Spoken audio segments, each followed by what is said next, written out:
जागिन तो बच गई अरे बिहार को वाले से बच गई जागिन तो बच गई भैया बीड़ा पांच हो लग गए का लगे का पांचो बीड़ा नो बीड़ा का तू करो बिल्ला लग गई पांच हो लग गए जरा फट बात नहीं हो सुनो भरत जी ने गोस्वामी में ये रख दिया छटा मैं अपने गांव में चला था मैं घर में देखा तोला फोन गया लप्पू लप्पू पहुंच गया हमारे घर पे टम्पू हाँ टेम्पू टेम्पू तो मैंने टेम्पू रखवा लिया एक रखने उस गाँव में वहां से हमने एक मटियाला कंडा ढूंढा कंडा उसमें हमने एक लोग का जोड़ा चढ़ाया और एक राइफल चढ़ाया हाँ जायफल तो वहाँ बैठ करके हमने वो ठंड वहाँ कर दिया हाँ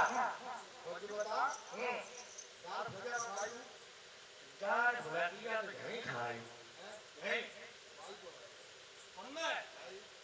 तो दाल भुजिया का पूरी कटोरी खा लेंगे गुना कह रहा हाँ चला हाँ कहेगो नहीं इनने कितना खर्च करो है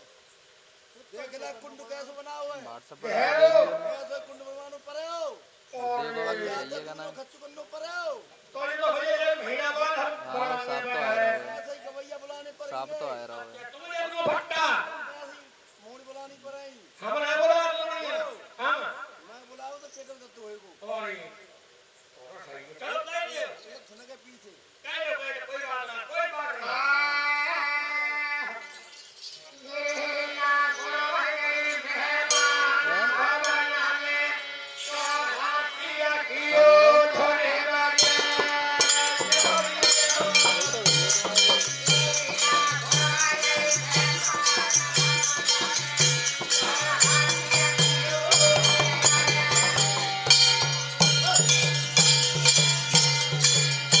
लाइट ज्यादा ना सही है लाइट हाँ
को बढ़ाएगा वो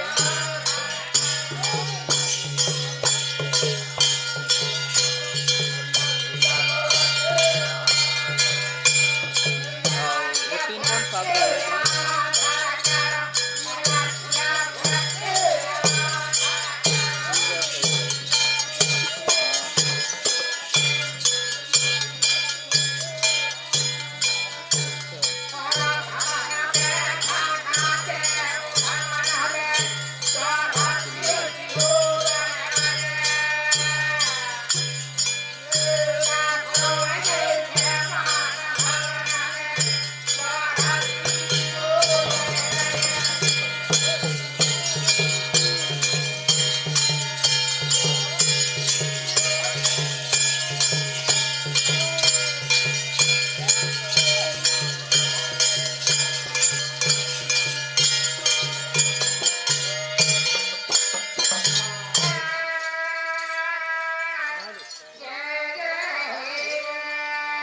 बोलिए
बोले उस पंडित महाराज की जय। और कहू को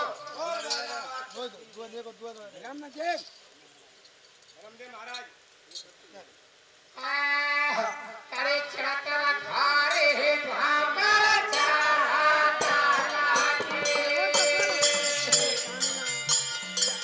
भरत है भामर चाहता लागे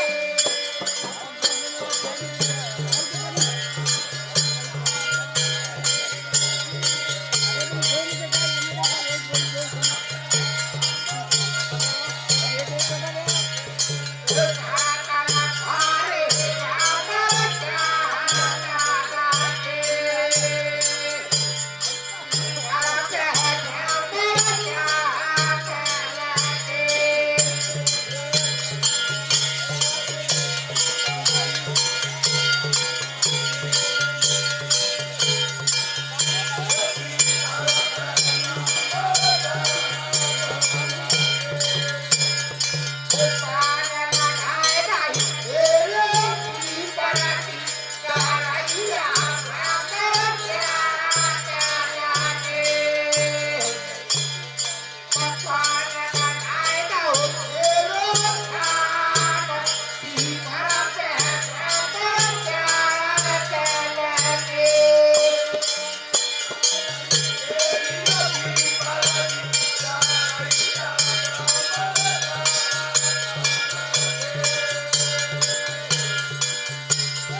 आइए।